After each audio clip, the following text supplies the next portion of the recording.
Change करने का system ये है कि एक डंडे वाला बंदा बैठाएंगे ऊपर, तो फिर ये काम चलेगा ना। ये सियासतदान कंप्लीटली फेल हो चुके हैं। अब जाए बाहर जाके वहां से पूछना किसी रेडी वाले से, रेडी वाला तो बेचारा मेहनत करके जो है ना, जो अपना रोटी वाली पूरी मुश्किल से कर रहा है, उसका 12,000 13,000 बिल आ जाता है, जबकि वो 200 बिल आया करता था उसका।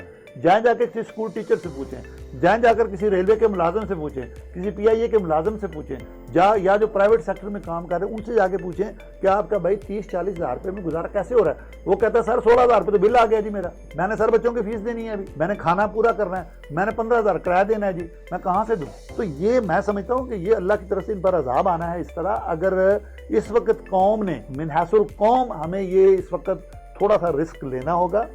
मैं तो ये समझता हूँ जी कि 2-4 साल तक कोई ऐसा निज़ाम बना लें, उसको एक ट्रैक पर चढ़ाएं पहले, क्योंकि ये इन्होंने ट्रैक से इसको उतार दिया, पूरे सिस्टम को डी ट्रैक कर दिया गया है ये 2018 के तजर्बे में, और पूरी दुनिया में हमारी जग हंसाई हुई है।